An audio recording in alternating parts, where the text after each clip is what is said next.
The Tangent Egg podcast is aimed at a mature audience. It contains themes that are not appropriate for all listeners. It's important to note that we are not experts. We routinely have no idea what we're talking about and are just three idiots sitting around a table. Listener discretion is advised. Editor Seth here. Earlier in the week on Thursday, we released an extra bonus episode of the podcast where we got to talk to our good friend Oliver Brackenbury. If you're looking for it, that episode is New Age Sword and Sorcery, Road to Issue 1 and 2. Because this time we're talking to Oliver about his Kickstarter for Issue 1 and 2 of New Age Sword and Sorcery magazine. Now, this is a project I do personally quite believe in. I even backed it, so I'm pretty hyped for it to actually become a thing. And I hope you'd be interested in doing it too. I highly suggest jumping back and having a look at that episode if you missed it. And I'm pretty sure you'll find the infectious energy that is Oliver will probably convince you. If you do happen to want to check it out, I'll have the Kickstarter link in the show notes. Seriously, it's a wonderful product, and Oliver is a great guy, and I really do believe in what he's trying to do here. Otherwise, on with this week's episode. Welcome to Tangent Podcast. I'm Seth, and as always with me is John Doe and Swoosh. Hello. Hi. And we get to start this episode off with a goddamn win for once, not just us whinging. But this is the entire podcast. It's just us whinging. Yeah, but now it's a positive whinge instead of a negative whinge. Yes, fair. very much so. And like they say, good news doesn't sell. It's why the news is generally full of shit. But holy fuck, this news is traveling like fucking wildfire. We're gonna have a nice big shit on session for this, but it's because it's something good. We beat Wizards of the Coast. Yeah. No, this wasn't a beating. This was a massacre. From a beating requires like a bit of back and forth. No, we pummeled this poor nerd in the corner. No, but like from their previous post, you didn't win. We both won. Like, no, you did not win, motherfucker. No, not at all. Like, this is an ongoing conversation. Stomped hard. Now, teeth meet ground. It's fine. Now, I say we've won. There's still room for Wizards to be dicks. I'm pretty sure people are not going to stop watching them for a good that's the thing. Oh, like, no, they have absolutely. Guaranteed we're going to be watching them for a long if fucking anything, time. they've just painted a bigger fucking target. Now people are going to be more vigilant of what's fucking coming. 100%. So, basically, we got the new post from Wizards, and I'll read it out. Can I just say, with this survey, the surveys normally last a month. They took this down after 2 weeks. Yeah. It wasn't up for the total time, and they already had an overwhelming response. So, when you give us playtest feedback, we take it seriously. Bullshit. Already more than 15... No, they do. They generally want it to help shape the game. For this new one, before they screwed you. Yeah. True. Already more than 15,000, so we don't know the total number, of you have filled out the survey. Here's what you said. 88% do not want to publish a TTRPG content under OGL 1.2. Surprise! So, I know, that's a lot of right? fucking content creators that are like 88% of all people that did anything for, like, I want to know who this I'll 12% were. I want to know which of the 12% were there going like, yeah, no, this is great. Is this like the 1 in 10 dentist who doesn't talk about toothpaste? Yeah. It's their own friends and family. Yeah, I would still do something. It's like, yeah, but no, you wouldn't. Because you weren't doing it in the first fucking place. Yeah. So just for understanding, if we just take their 15,000 as the number, that means of the total surveys, 13,200 of them said, get fucked, we're not doing this under this license. Also, it should be worth noting, that's one of the lowest percentages on this survey, I think. Like, everything else seems to be a bit higher. 90% would have to change some aspect of their business to be able to continue under OGL 1.2. 89 are dissatisfied with the deauthorizing of the original OGL, which was supposed to be a perpetual license. Yeah. 86 are dissatisfied with the draft VTT policy. Shock horror, given the fact it was basically designed to strangle any other one. Yeah, basically, we don't want you doing this. This is our money. You're in the way of our money in your wallet. 62% are satisfied with including the Systems Reference Document, or SRD, content in Creative Commons, and the majority of those who were dissatisfied asked for more SRD content in Creative Commons. These live survey results are clear. You want OGL 1.0A. Fucking... You didn't need a survey for that! No. You didn't need to change the original at all. It was serviceable. It was fine. Yeah. You want OGL 1.0A. You want it irrevocably. Yes. And you like Creative Commons. Who the fuck doesn't like Creative Commons? No, that's the weird thing. It's like, oh, you like this thing that helps you and not just lets us keep a stranglehold. Oh, fuck, we didn't know. Sorry, guys. We thought you wanted to give us all the power. Yeah. Go fuck yourself. Look, you under monetized plebs. You're meant to just give us money and shut the fuck up. Just Don't open be your happy. fucking wallet. Don't be happy with a system that's a freebie. The feedback is in such high volume and its direction is so plain. We are acting now. That is corporate Yeah. for, we have fucked up. Please don't put the torches down. We're sorry. Yeah. We are leaving OGL 1.0A in place, as is, untouched. The fact 2. they said untouched means I'm pretty sure they fucked with it somehow. I don't trust that. Look, at this point, you'd be able to actually have a legal defense because they've stated it publicly. Yeah. Number 2, we are also making the entire SRD 5.1 available under the Creative Commons license. 3, you choose which you prefer to use if you're basing something on a product. Yeah. This Creative Commons license makes the content freely available for any use. We do not control that license. We cannot alter or revoke it. That is correct. Once you make something Creative Commons, that's basically it. Once you do that, it's in the world. You no longer can touch it. Yeah, there's basically no take-backs here. Basically, you are relinquishing ownership to the world. Yeah. It's open and irrevocable in a way that doesn't require you to take our word for it. And its openness means that there's no need for a VTT policy. Placing the SRD under Creative Commons license is a one-way door. There is no going back, and I didn't turn my phone off. Neither did I. Guess who's gonna quickly do that before that comes through on my end? I'm pretty certain I did, but I'm going to check anyway. We've been good for so long! Thanks for the reminder, man. Shit. Cheers. But like, to be honest, like they've handed out 5th edition to the public, and that is their biggest moneymaker for so long now. Currently, it's the best product they've got, because as far as most people who play D&D, from Wizards, they either play 3.5, which isn't in publication anymore, so they're not making any money off those people, or they play 5th Ed. And the weird thing is, No one like, plays 4th. I know that they're planning to release one D&D at some point in the future. It must be relatively nearby if they're willing to put 5th edition out into public commons. Look, I'm pretty sure a lot of that was just them simply going, look, if we roll back the OGL, that's not enough. Yeah. These people, we're going to have to sacrifice to get the pain to stop. We were out for blood. The community wanted revenge. This was a slap in the face, and we weren't taking that lying down. Well, like, it wasn't just, we're fucked up here, we'll just backpedal. It's like, no, we need to backpedal and cut off the arm and leg that they've got a hold of, because they're not letting go. Like, we can't backpedal out of this shit. Yeah. Continuing on. Our goal here is to deliver on what you wanted. So, what about the goals that drove us to us when we started this process?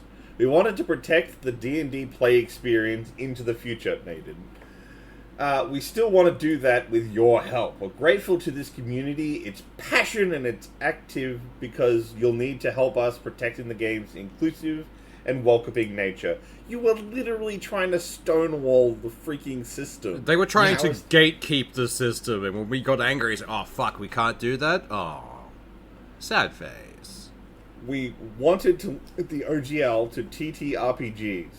With this new approach, we are setting that aside and continuing counting on your choices to define the future of play. Here's a Fuck, I am not doing words. Here is a Love PDF of SRD 5.1 with the Creative Commons license. By simply publishing it, we place it under an irrevocable Creative Commons license.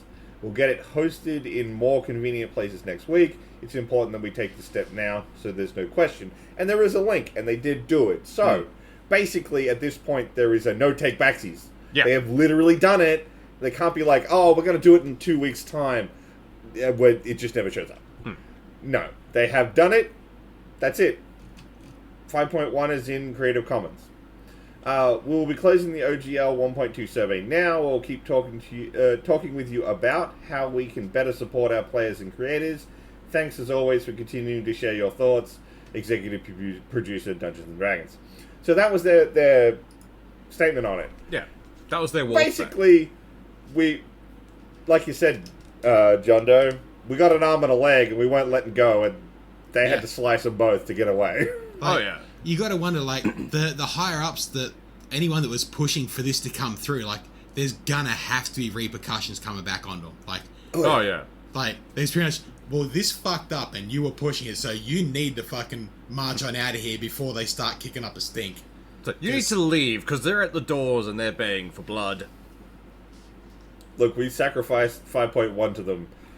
Don't make me sacrifice you too. Yeah. Well, from what I've seen online, because after reading this the other day, I went through and had a look. A lot of the bounce back from people in the community has been, of course, yes, we've got a victory, but we have to watch them. But a lot of them have just gone, fuck them. That this isn't enough. I'm done. I've been burned hard enough. I'm not going fucking back. And if you look at it, like the guys who was it Pazio and the others, like Cobalt Press. Cobalt Press, they had to stop production because they couldn't meet demand. Yeah. People weren't just looking at other systems; they were actively buying a shit ton of resources for it. Yeah. You'd have to like sit in the D&D boardroom going, holy fuck, all of that money that could have been ours is now going elsewhere. Fuck. Yep. And now that they've invested in another system, they won't go back. We are spiteful and we are petty. Or if they do go back in a significantly more limited capacity. Yeah. Not in the, I'll buy every book that comes out because I love D&D. No, now it's going to be like, I like that bit, and I'll get the core rule book. And I like that bit and that bit. I'm pretty much going to cookie cut that to put in my own campaign with a different fucking system. Yeah. Yeah. I just Like- wanted all your ideas, so I paid for your book. Pretty much. Yeah. And Like, that's why I bought most of the books that I bought on the D&D Beyond was, okay, I just want to take this bit out of it and use that somewhere else. Yep. And I'd love to see the subscription numbers for D&D Beyond. Like, holy fuck, they must have taken a hit, like, almost immediately on that.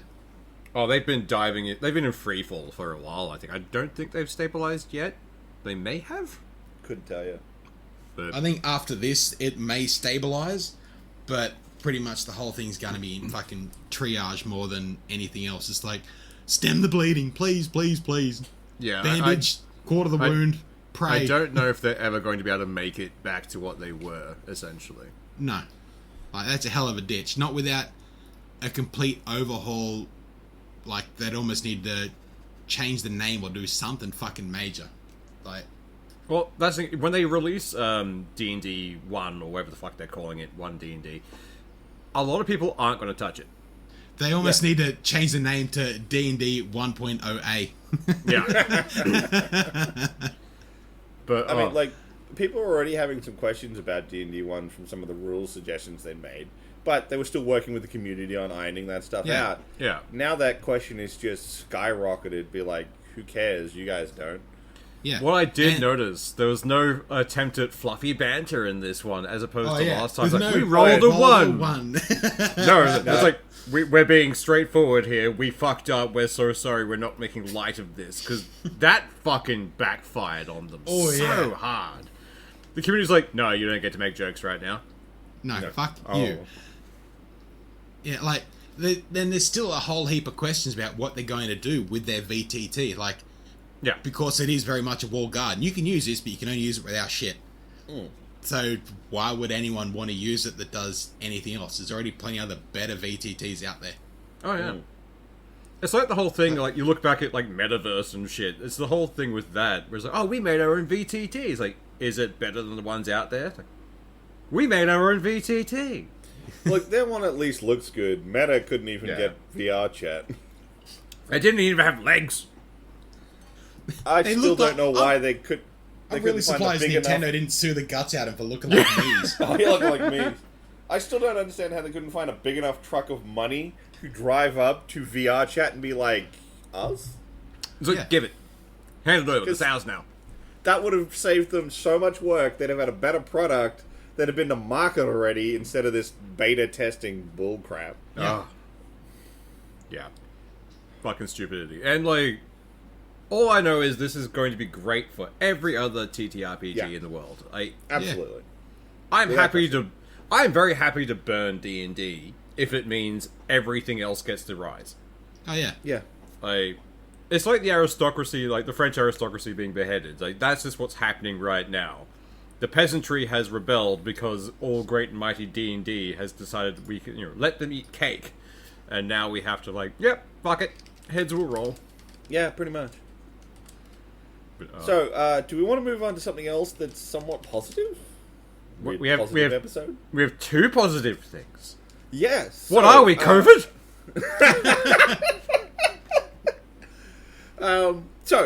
Last weekend, the Dead Space remake came out, and shock horror, I bought and played it. It was actually really, really fucking good. Pretty much all the changes really worked. I was surprised how much I actually liked having voiced Isaac. Not so many people just talking at him being part of conversations. It let him be an engineer. A lot of the time, people who are not engineers are like, we don't know how to solve this problem. And he's like, bitch, I got it. Yeah. Give me some duct tape. It worked really well. Like, an actual good example of a voiced PC. So many times, a voiced main character is like, oh, fuck no. I wanted to say this option in context, and you've just said wrong. No, this is just shit. But from what I've seen, this is fucking good. Yeah, they did lots of interesting stuff. The best example I've seen people bandy around is it's an early one from when you're in the medical wing. There's a barricade. Previously, a military guy explains to Isaac how to make a bomb. Yeah. A really basic one. Whereas this time, Isaac goes, I know how to do some basic chemical reactions, and I can make this with the stuff in medical. Yeah. And it flows so much better because the other guy's like, dude, you can't get through. It's barricaded. What are you going to do? And he's like, I've got it. And there's a few other times where similar stuff happens, where he uses the fact that he's an engineer to further the plot instead of the plot furthering him. Yeah. And it's one of those things where it's he actually has this knowledge, and for once they can show it off. It's good. And always worth it. The update to the lighting engine was exactly as awesome as I was hoping it would be. It was basically the thing I was the most excited for the game when they first announced that we're doing this remake. Other than the fact that the original game is... there's some dark necromancy that makes that engine work, and that's why it doesn't play nice with current machines. The big one being that they tied a lot of the physics to the frame rate. Yeah, this will never... no machine will ever run over 30 frames per second. It's fine. No machine will ever need more than 64 megs of RAM. No machine will ever need more than 128 gig of storage, or 128 meg of storage. Yeah. But back then, games often tied it to the frame rate because you were going to get less than 30. Whoa. Well said. Well done. That one came out of nowhere. That's your Dead Space things coming out. You're about to change, man. I'm being too positive. My body's rejecting it. And it completely derailed my thought process. The original game is tied to all this frame rate stuff and the dark necromancy that makes the whole engine work, because the lighting system is fake. Yeah. But it looks amazing in the original game, but it is a complete smoke and mirrors job. Whereas this time around, they get to have proper dynamic lights, and it looks really fucking good. You were streaming it to me in Discord at one point, and it was nice. It was very pretty. And you didn't even get to see some of the really standout ones where there's lots of lights and shadows and sparks and things. Yeah, we are going to have to stream that one with a New Game Plus, I think. Yeah, definitely make some time for that. Because secret ending. Yeah, they've added so if you play the game through once, you get the same ending that's from the original game. Apparently, there's an alternate ending for finishing the game on New Game Plus, which I haven't done yet. I do intend to do and find out what it is. I could look it up, but I like the game. It's really fun. They did some changes gameplay-wise to the way leveling up works. Now you have to get upgrade items from the game world. Some of them are found, some of them bought. So you'll always get some upgrades. I think they made the more interesting ones the purchase upgrades, so there's basically no way for you to miss them. They did things like make the plasma cutter better. But how? It was already the best. It was already a great weapon. Like, there's like, we're gonna make this even better. Like, so now it sets things on fire. Which makes sense. That just makes plasma. everything better. Like, Yeah. it Yeah, I does know, this, right? and it sets thing on fire. It's better instantly. That's a plus one right there. So, yeah. And the big thing that they did gameplay-wise, that they'd announced closer to when they were bringing the game out, was that you can walk the entire length of the Ishimura. Yeah. There is no more load screen. That's really cool.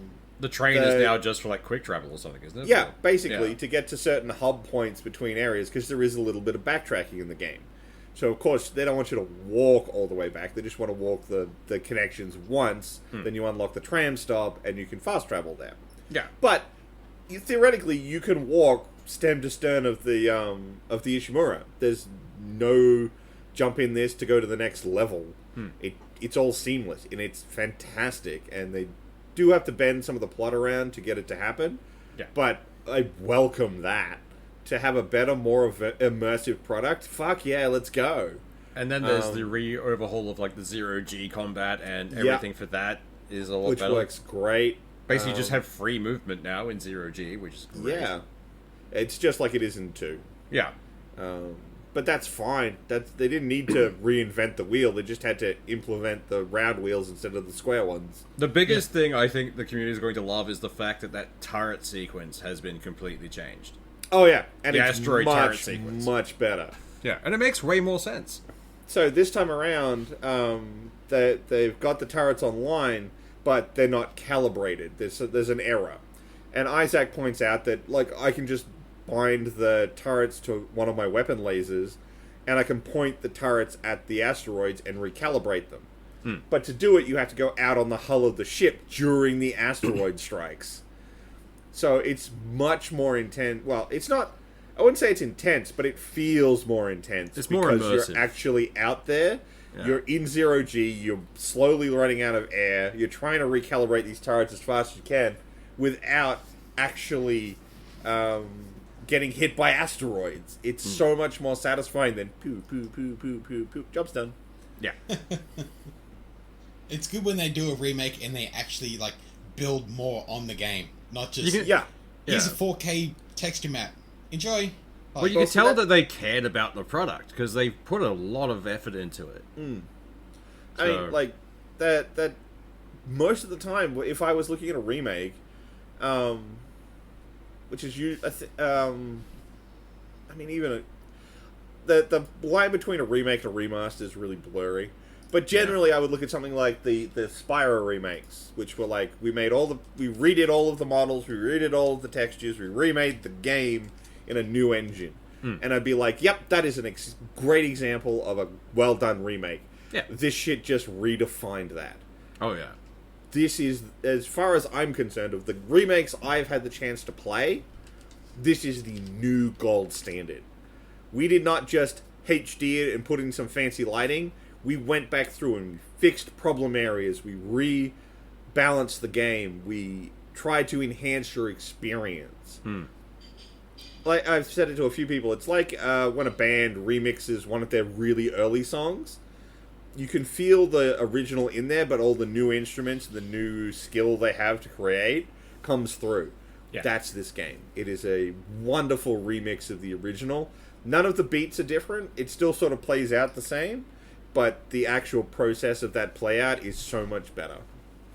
Excellent. I'm really happy it worked out so well, actually. This is the definitive version of Dead Space. And I really hope it sold well enough that they go, you want to do Dead Space 2? I'd love it if they went through and redid the entire franchise and cut out all the microtransactions and bullshittery of 3. Oh, yes. Look, 3 needs a massive overhaul. Oh, yeah. However you want to slice it. That's not a good game. 3 just needs to be sacrificed to the ether and go a different way entirely. So, yep. We've made an entire new game and we're going to call it 3? Yeah, like that limb is gangrenous. We're just gonna sever that off. There's no saving it. It's done. Absolutely.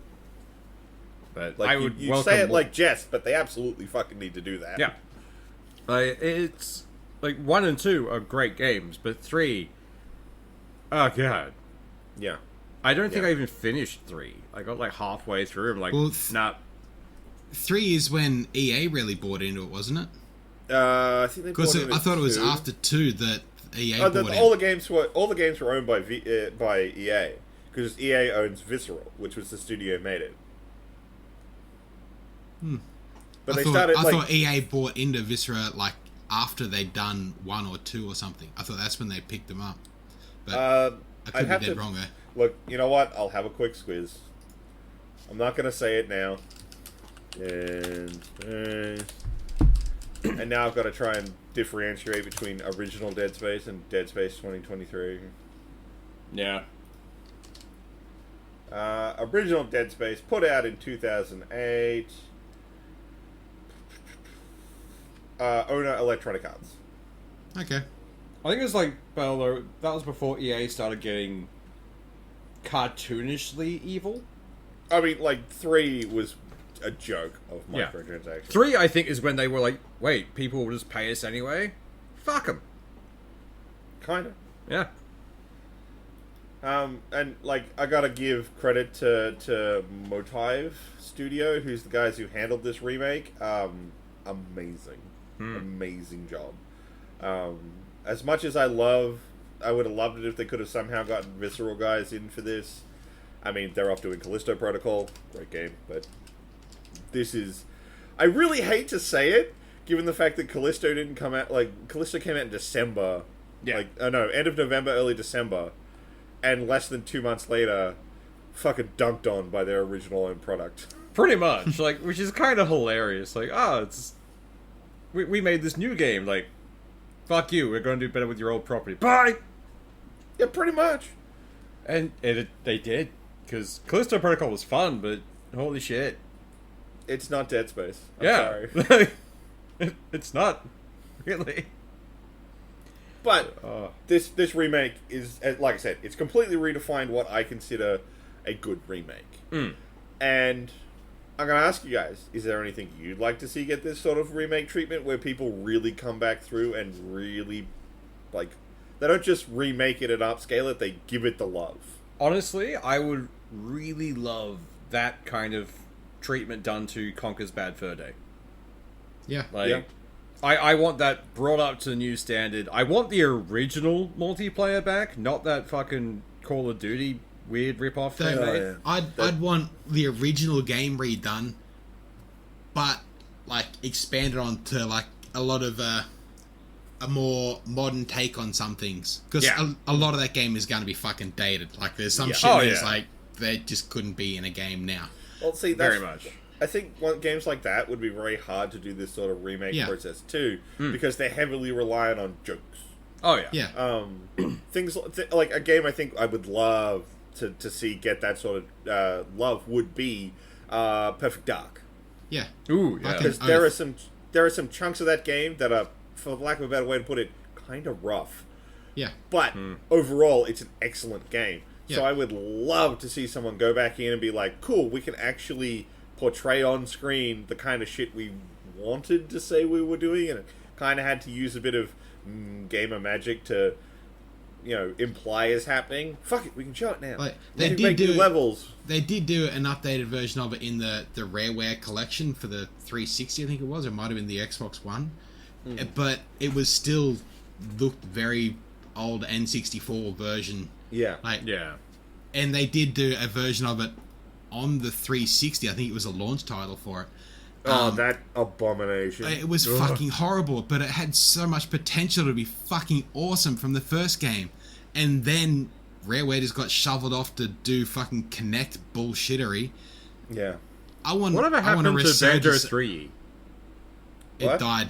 Banjo 3. They did Banjo Kazooie, did Nuts and Banjo Bolts. 2, and then Banjo 3, I think, died, and then they did that Nuts and Bolts. They cannibalized 3 to make Nuts and Bolts from what I've seen, because there is a massive overworld in Nuts and Bolts that is never used. Like, not touched.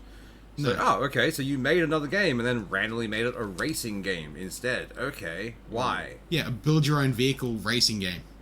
Yeah. Yeah. And that works so well for Jack and Daxter. Fucking racing games are where games go to die. So, like, that's how a franchise ends. They rarely come back from racing games unless it's Mario, but let's be honest, they sold their soul for Mario. Yeah. Yeah. It can't die. I mean, Mario can go play tennis and it doesn't kill the franchise. Somehow.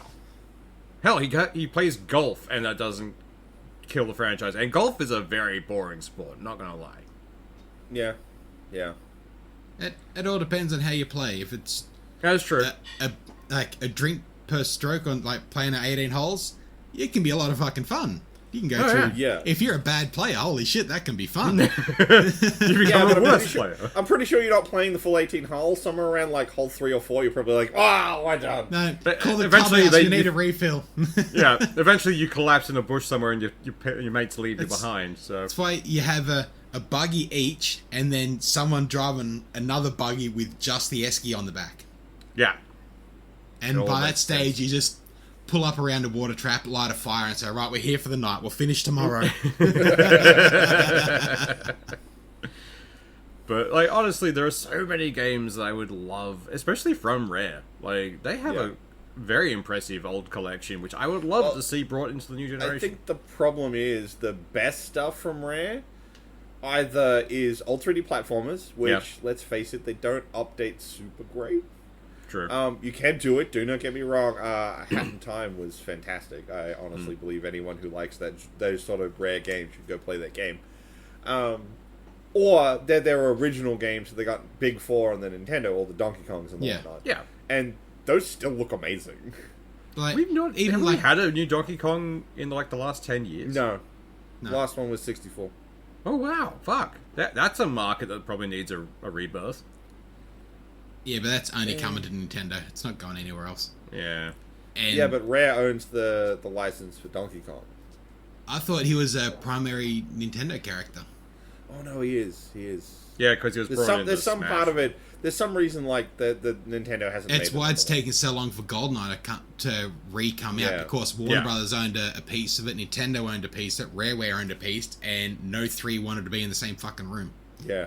Understandably, because they kind of that's fucked each why other it's up. taken I mean, so fucking I think long. part of Rare's problem was the fact that they sat down at the table and then Big Papa Microsoft put his hand on their shoulder. But like, Rare, you're looking a bit different. Why do you have strings attached to you? No reason. Please do not ask any more questions. Ignore not the look man behind- behind the curtain. these are not strings. There is a Connect bar over there, and I'm standing in front of that. Fucking, like- they are in Connect hell. I feel so bad for Rare because they were a great company. Absolutely, they were, and fuck me, did it just die for him when Microsoft goes, "We want you to make games, but they have to be motion controlled." Why? Yeah. No. God Why would damn you it. hamstring people this way? Like, Fucking you've taken a you've got great company and then it's like, all right, cool. You have to run this race with everyone else, but we're going to tie your legs together. So Yeah, good It luck. feels particularly egregious given the fact that motion controls have basically died as a medium. Oh, massively, yeah. The only thing that even kind of uses them is VRs. But even Nintendo, with all their, like, when they initially did all those demos for the Switch, and they were like, you can feel based on the dynamic rumble where something is in a container. Yeah. You No want to one uses know? it. No. No what, game touches it. you know what Connect is used for now? It's not used for gaming. It's used for ghost hunting. Yeah. Or faking it. Yeah, pretty much. Like, that's all it's used for. It's like YouTube ghost hunters use Connect.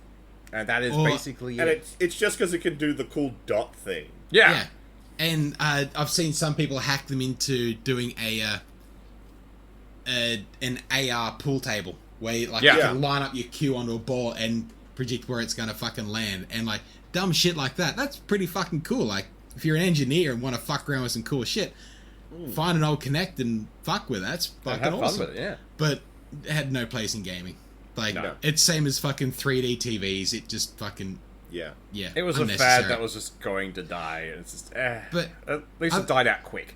But other games that could do with a remaster that would make money hand over fist, give me fucking Splinter Cell. God Yes. fucking damn it. I'm gonna say it again. fuck Ubisoft. Give me fucking Splinter Cell. Just a remake. The thing I'm pissed about is how often they cock tease the goddamn community. I know. Every time they want to talk about Sam Fisher in something else, they start with the black screen, then and the 3 dots. And then like, yes, we're finally getting it! We're finally getting another Splinter Cell! It's Sam Fisher in Rainbow Six. Go to hell! Yeah. Or it's Sam Fisher in Ghost Recon Wildlands. It's Sam Fisher in Breakpoint. It's Sam Fisher in Who the Fuck Cares. God Wait for him to fucking jump. damn. He'll end up in Smash Bros. Guaranteed. It'll happen. Oh, yeah. Like, Well, I would not put it past him. before we they- get an they- actual Splinter Cell game, he's going to be in Smash Bros. It's Sam Fisher in Mario Rabbids. He's the secret unlock character in that fucking Mario Rabbids game. That'd be great. Like, God, fuck. They even they've recently tweeted just an image of the night vision goggles, and all that's going to be is Sam Fisher is in Twitter.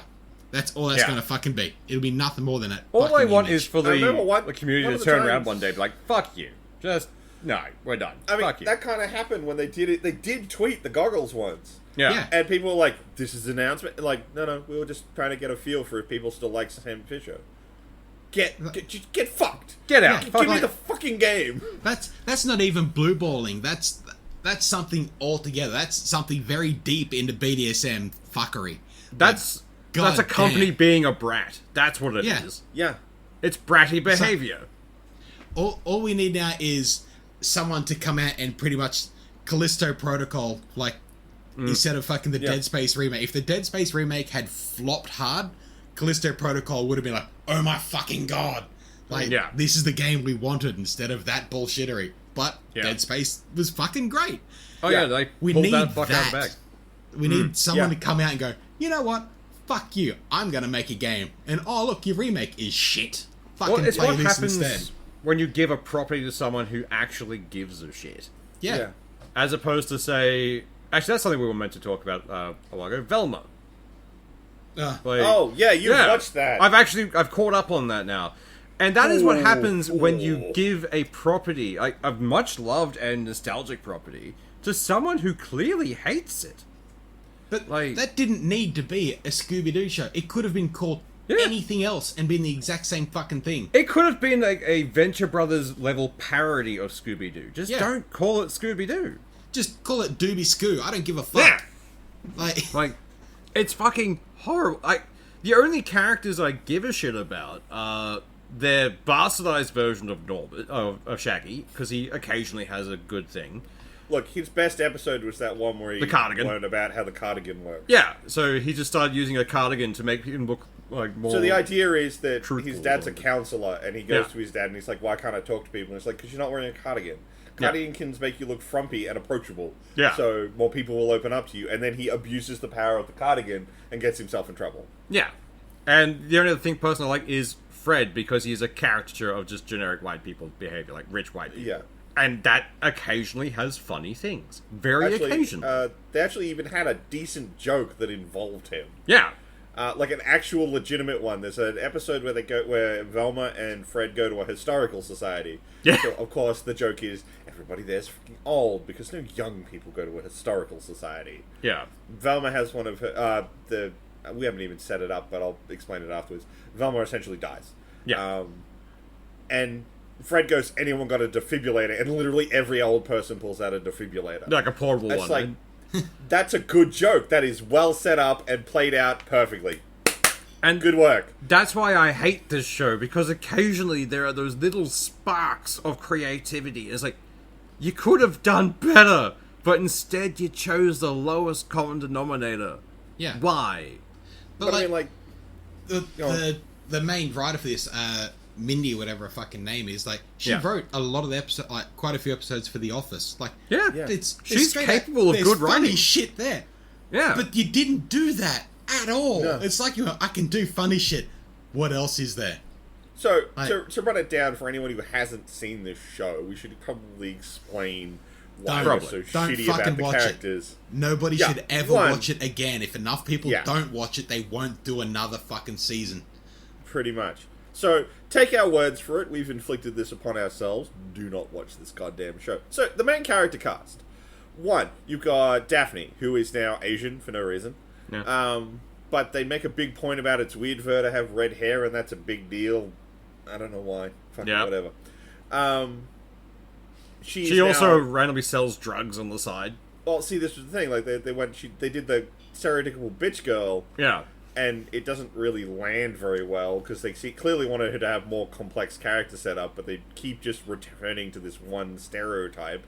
Her two parents are a pair of lesbians who are cops, who are apparently so bad at their job that they can't figure out that the person who is selling drugs at the high school is their kid. Yeah. And they're specifically told to find the Candyman at the school. Like, they are actively, looking for this person. But she has, quote-unquote, the recurring plot, really, is who the fuck are her parents. The fact that her parents don't want to talk to her about it, I think, is bizarre, especially at her age. Then you have Velma, who is insanely unlikable. They seem to have done everything they can to make her just detestable, and continually find new ways to make you hate her. An absolutely horrible human being. There's a section where they have a self-defense class for all of the girls because there's a murder in town and something's going down and they're killing women. And they decide to then afterwards have a tournament where they find out who is the least vulnerable girl by having all the girls beat the shit out of each other. Yeah. To win the contest, Velma steals Daphne's diary and publicly reads it in front of the entire school just so that she can win. Yeah. For no apparent reason. And afterwards, there's no real apology from Velma for doing it, and no repercussion. It's just I did this. It's so fucking stupid. And the core crux for her character is that she, her mother was a mystery writer, so she liked solving mysteries. And eventually, one day, she found her Christmas gifts. And on that night, her mother went out to get her a Christmas gift. She didn't know what was because she'd found them, and then never returned. Yeah. Now every time she tries to solve mysteries, she has hallucinations, which can kill her. Yeah. Unless someone breaks it out. Unfortunately, not quick enough. Yeah. The annoying thing is, though, I hate that entire mechanic, but the art, the animation for it amazing. Is mint. And I hate the fact that they've gotten some really talented animators for that part. It's why? You are wasted on this project. There are actually multiple scenes in the show where the animation team clearly knows what they're doing. Yeah. Yeah. There's a thing where Daphne's talking to Velma in her drug dealer disguise, and a couple of the popular girls go by, and she immediately switches out of drug dealer mode into brat girl mode. Yeah. Has a fucking 2-second scene with them, and then goes back, and the fluidity to which the whole scene is done, mint. Absolutely. The animation team's killing it. I really wish this animation team was working on a better show. Absolutely. But then you look at things like Fred, who, I don't know what to think about the Fred character, because he's now just a rich, completely useless white guy. That's the joke. That's it. He's one-dimensional. He's introduced with he is so incapable and pampered that he doesn't understand how to cut his own food. Yeah. He keeps requesting cutties, which is someone else to slice up his food for him. And that he's so pampered and has done so little in his life that even I don't think they've said what age they are, but they're late high school. Yeah. He's so pampered that his body hasn't gone through puberty. Yeah. Oh, and his dick's small. They keep bringing that up for some reason. They bring it up a lot. At some point, they have to bring in the Scooby-Doo character. At some point, they have to. No, that's where it gets bad. We're getting there. We're getting there. It's a thing. So, let's do. We'll round out. We'll finish up with Shaggy first. So they did Shaggy wrong. Oh, they really did Shaggy bad. They just. I don't know why they hate Shaggy so much, but they do. Shaggy's because everybody loves him. Shaggy's another character that got race swapped. Again, it's not a big deal, particularly for his character. Yeah. It's weird for Daphne because keep bringing it up like it's important. I don't know why. They mention it a lot. Right. They coloured in a character different. Who the fuck really cares? Exactly. Also, they made Velma Indian this time. Yeah. I have a strong suspicion, and so does a lot of the internet, simply because the showrunner's Indian and they basically self-insert themselves. Yeah. Yeah. But that's a speculation. Otherwise, it really doesn't matter. It's a character. You can do basically whatever you want with it. Exactly. It's not that rigid. He's now an African-American guy.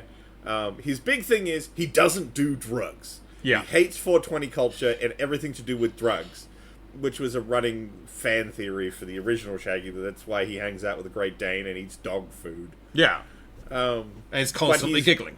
But he's really straight edge like that. He is a gigantic simp for Velma. To the point where in the show they point it out a lot. Yeah. In the second episode, Velma goes to him for $500, which she knew he would give her if he could. They then have a kind of fourth wall break where it's like, if I was in a TV show, I would sell an item of great value to me and then blackmail Velma into dating me with the money. He then tries to sell his favorite sword, which he can't get enough money for. But then he goes to fucking drug dealers in the middle of a hotel and go, hey, if you give me $500, I'll give you my kidney. Yeah. He's this much of a simp just to give her money. He would give up his kidney.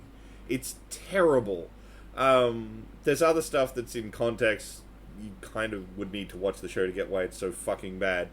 But please don't. Do not hate watch this. Yeah, that just pushes their views up. The big one is, of course, where's Scooby? There's no Scooby in this show. In one of the most recent episodes, they point out that a big plot point is that all these people are dying by having their brains removed. And it gets implied that that it's related to this previous government organization who was essentially trying to make brains exist outside of the body. And I can't remember what the whole acronym is, but the acronym is Scooby. Yeah. I am willing to put down right here, right now, that the reason Scooby isn't in the show yet is because no one's brain's been put in a Great Dane yet. Yeah. And that's it. That's the only reason. By the end of the show, someone's brain is ending up in a Great Dane, and that's where they're going to get Scooby from. Yeah.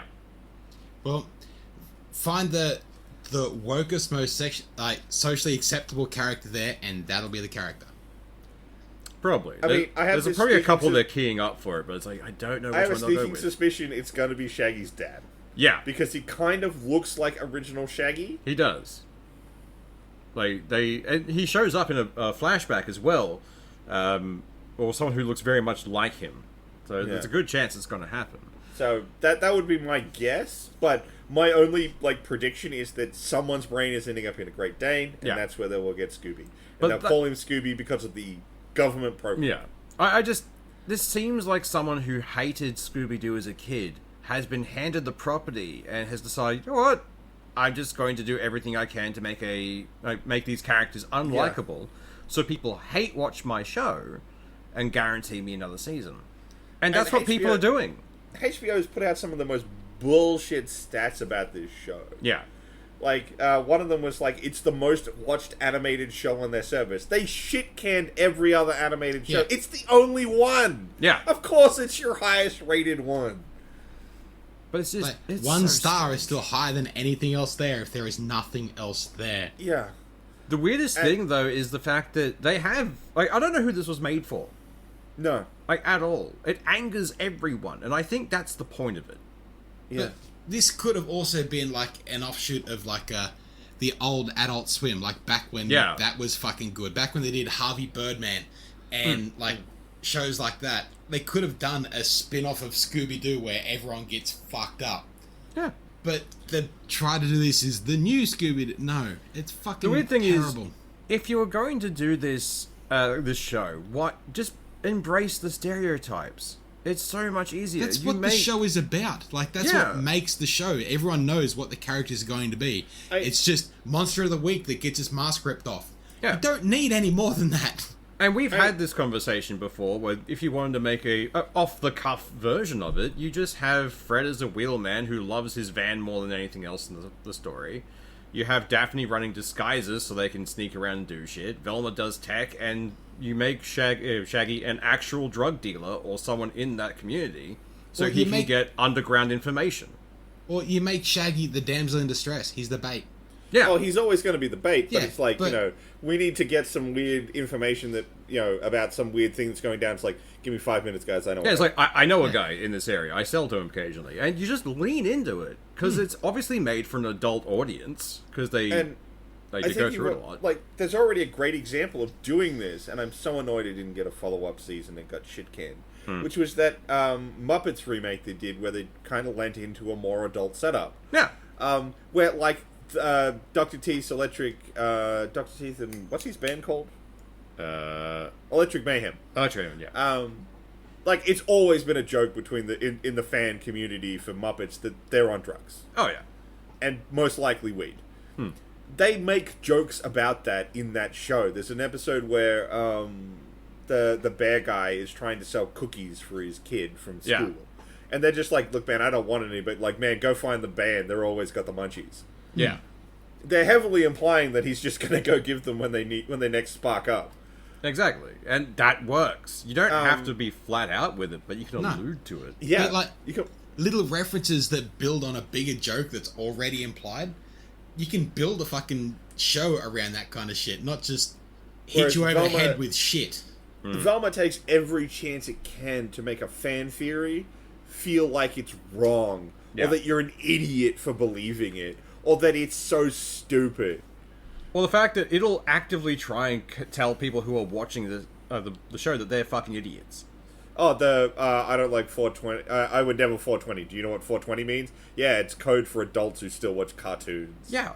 Like, who did they make this for? I do not know. I do not know who this cartoon was for. It's so strange. I actually tried to find some positive, like, reviews or write-ups on this, and I could only find people shitting on it. The best I found was a review which basically went, look, man, the animation's sick. Yeah, that's Yeah. all anyone can say about If you it. Hell, watched it without the sound. yeah, this knocked Dragon Ball Evolution off its perch as the worst thing on IMDb. Yeah. That was Rotten not meant to Tomatoes, be a wasn't it? challenge to anyone. That was meant to sit there in shame forever. Yeah. But no. It's terrible. Like, absolutely do not watch. Resist. Even if you want to hate watch it, don't do it. Don't give him the views. I'd Like- love to see like the production company's response to like the hate. Like if They'll people probably be like, we were making a product and people didn't get it. And they just sort Yeah. of Yeah. hated on it. They'll put it back on everyone else saying, oh, no, we're more highbrow than you are. We you just don't get our humor. it's fucking wizards all over again. No, you just don't understand what we're doing. This is really good for you.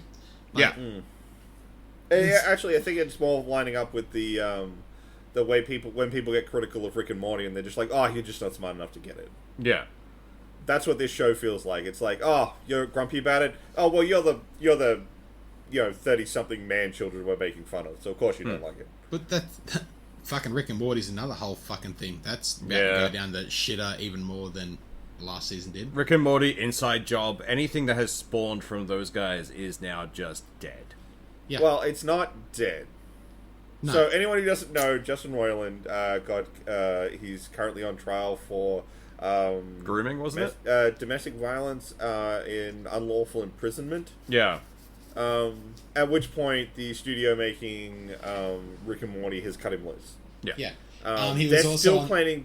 He's also on the board of the company that made High on Life Squanch games, Nope, and he's left been that ousted too. for that. Yeah. He voluntarily left Squad Yes. Game. Ha! He got voluntold to leave. Yeah. Yeah. Congrats, but you're that- retiring.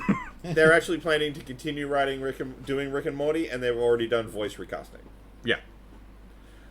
So theoretically, Rick and Morty will continue, but I haven't been super into Rick and Morty in a while, and that last season Nah. didn't. They've been phoning it in Didn't for a save it. while, but and even then, because the guy who did Inside Job and because they split across different projects at one point. There was two of them originally. Yeah, I can't remember the other guy's name. The other guy's also in some trouble, I think. I remember seeing something pop up. I haven't seen anything about him, but Inside Job got cancelled before any of this came out. Yeah. So you can't blame Inside Job's cancellation on this. But, Unfortunately, because I'd love to have a reason to be like, oh, that's why they cancelled it. No, they just cancelled it because it was a good show. Although, according here to it is. Netflix, they've never cancelled a good show. Yeah, they never cancelled a successful show, they say. It was Justin Roiland was the one who Yeah. has been kicked out. Yeah, no, he's also been brought up. He's been accused of grooming charges. Justin Roiland. Yeah. Yeah. Yeah. I couldn't remember what they all were. I knew the big one was the unlawful imprisonment. Yeah. Yeah. Someone leaked some, like, messages he sent to a 16-year-old or something. It's not good. It's bad. It's fucked. But grooming's harder to pin someone on because, like, a couple of messages don't necessarily prove grooming. Yeah. Intent to, sure. But they have, like, concrete, like, you actually imprisoned somebody. Yeah. So, like, that's all different and weird and fucked up and that. Oh, do you want to hear about something that actually is, like, that's actually getting rid of a lawsuit? Go. Please, yeah. So, do you remember who Billy Mitchell is? The name rings a bell. Wait, now. Pretty sure it's Billy Mitchell? Crap. Now I have to fact check myself. I was so, like, I know the story, but I'm just like... Because I'm trying to remember the name. The King of Kong. Billy Mitchell. Yeah. He's well known for not well known. Oh, the King of Kong. Yeah. So this dude was suing Twin Galaxies for defamation and damaging his career and all this kind of stuff because they delisted his records. One of the big things was the King of Kong, which was quasi, and then there was this other time he won the score at a insurance convention where he was essentially a spectacle. He supposedly did it on a machine that was provided for him with original hardware, because to get this record, you have to do it on original hardware. And this was apparently the same machine that was used in the King of Kong record. Recently, because, of course, this lawsuit's been happening, the guys doing the lawsuit have reached out to the company who hosted that event. And they managed to find some photos from it. At which point, they looked at the photos of him in front of the cabinet. The cabinet doesn't have an original joystick. Ooh. So now it shows and it has the joystick from later versions of the console, of the cabinet, which has 8 directions instead of 4, which allows you to do way more tricky moves and survive much easier in the game, allowing you to push for higher scores. Yeah. Billy's whole thing is, I never cheated, I did this on original hardware. This photo basically proves that he did not do it on original hardware. Ooh, basically, we don't know, like, the lawsuit isn't done yet, but it kind of shoots his entire defense in the foot. I love that. That's great. And given that Billy Mitchell loves suing people and being a giant dick, couldn't happen to a better person. Have your entire lawsuit essentially get fucked over by a couple of old photos. Sorry, that just came out, like, today. It was just like, so delicious. That's cool. That's fucking interesting to know. I watched that King of Kong thing years ago. I thought, oh, fuck, this bloke seems like a bit of a fucking douche. But... Yeah. It's good to be vindicated in the fact that he is a douche. Like, I knew there's a reason I didn't like this guy. If you're ever interested in that stuff, I'd just go watch Carl Jobs stuff. He tried to sue Carl Jobs. Wait, really? Yeah. Because he put up videos talking about how much of a piece of shit Billy Mitchell is. So he tried to sue him. So he went for defamation, I'm guessing? Because that's exactly what you do. Yeah. I love the fact that every time someone tries to sue of defamation, it's like, you realize it's defamation only if it's not true, guys.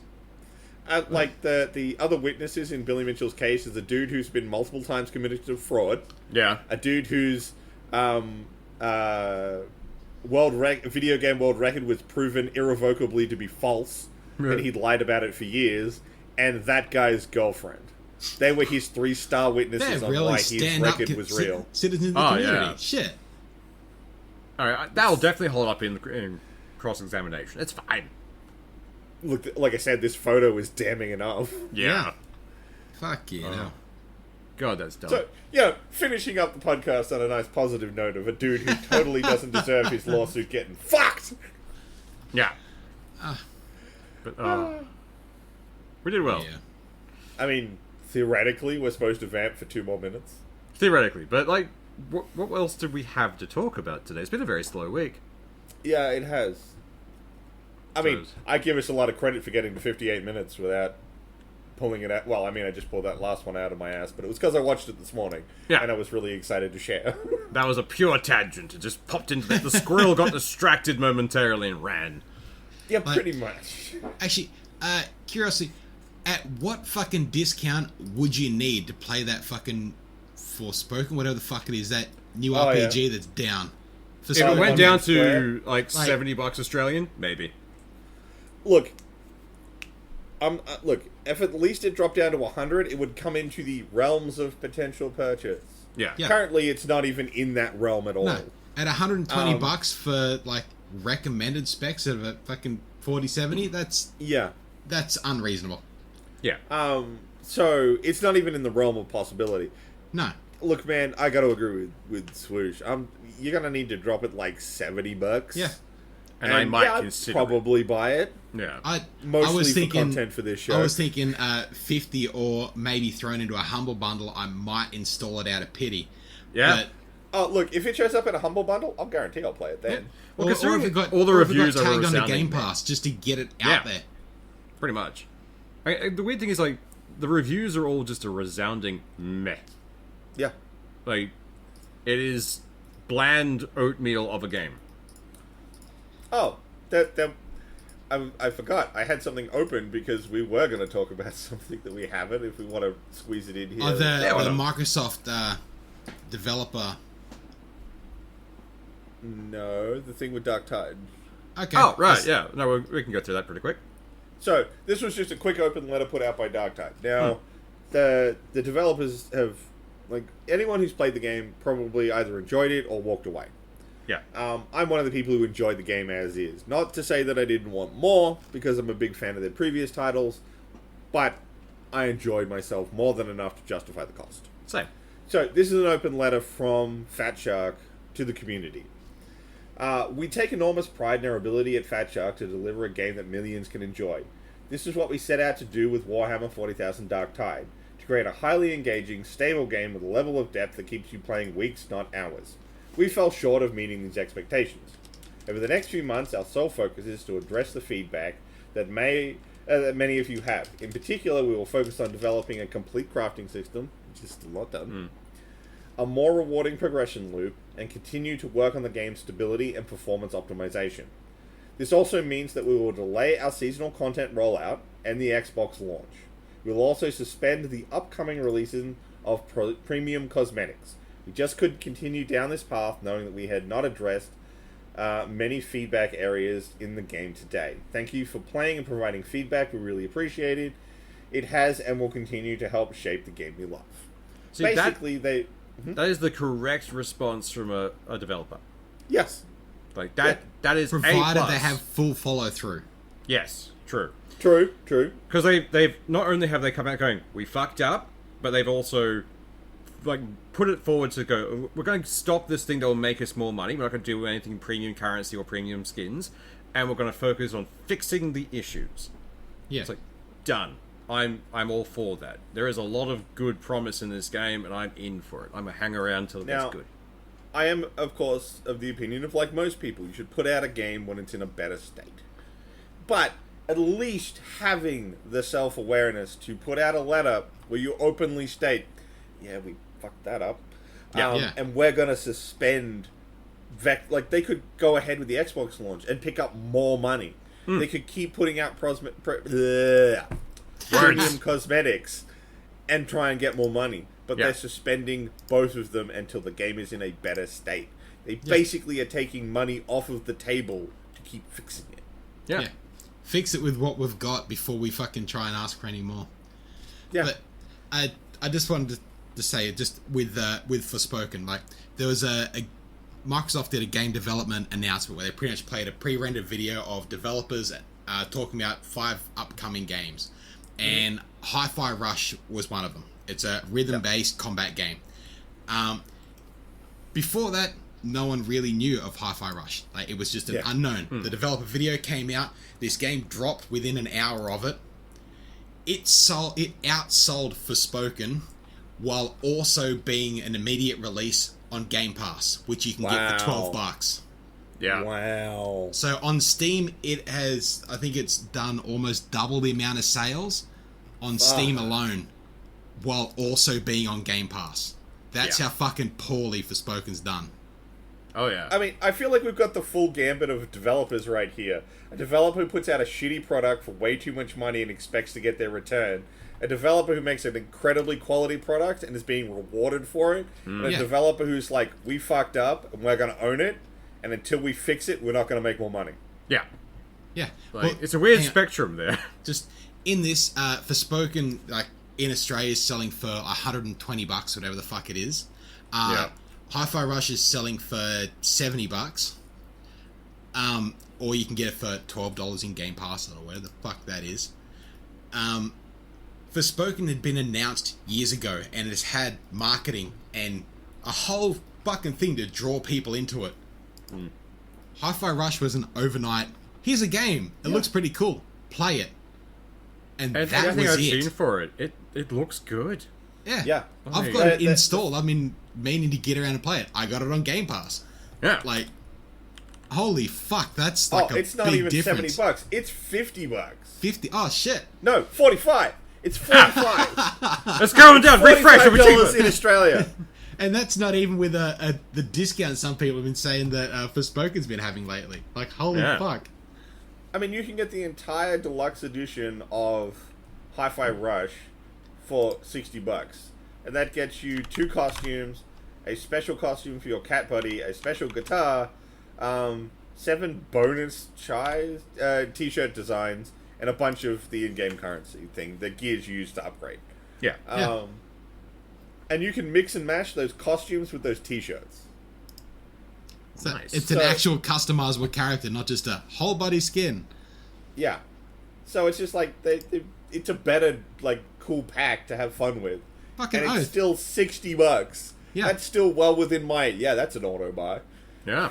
Like, At $45, look, I was going to play it on Game Pass. I'm slightly tempted to give them my $45. and apparently it actually plays fucking well. It's smooth. It's enjoyable. The whole fucking game world, like, because you have to play along to the beat of the world around you. This is the thing. Like, that's pretty fucking awesome. Have to. No, but you The can. game works perfectly well if you don't. The thing is, they add bonuses if you do. So you never get punished for not being on beat. You get rewarded for doing so. Yeah. Which is almost always the better loop. It's one of the things they found out in when FromSoft were doing Dark Souls. Yeah. In Dark Souls 2, when you die, you are punished by having less health. In Dark Souls 3, you lose your embered state. But you can reignite the embered state anyway as a bonus. So instead of losing your health, you lost a bonus. And that was a massive shift in player perspective. It put you And this back game to a has base done the same level. You thing. didn't get a negative. Yeah. And this game's done the same thing. Being on beat is a reward, not an expectation. Yeah. Like, that's just seems like a whole, fuck you, we can do shit and people will love it. We don't need all of that. Or we don't need that fucking price point. That's not a premium price point. That's a deterrent price point. Yeah. You don't want this game to succeed. Yeah. No. That Pretty being much. said, fucking Redfall is doing the same thing, and that disappoints the shit out of me. Yeah. Yeah. That's unfortunate. I'm still fucking very much on the fence of Redfall. The more I see it, the more That's fair. it feels like fucking Far Cry. Like, it's gone from Left 4 Dead to fucking Far Cry. And Yeah, but I'm more interested in it as a Far Cry knockoff than as a fucking Left 4 Dead knockoff. I haven't enjoyed a Far Cry in a long fucking time. Like, if this I've goes, enjoyed if this, what Arcane does more. So going, like, Arcane sensibilities via a Far Cry open world is still more interesting to me than whatever another Left 4 Dead clone is. They're not as exciting as I'd like them to be. Yeah. no. Anyway, we are definitely out past an hour now. Scrape that We've in cleared the that arse end. threshold. Yeah. We did well. We covered a fair few things. Alright, guys. Y'all have a good one. Bye. See ya.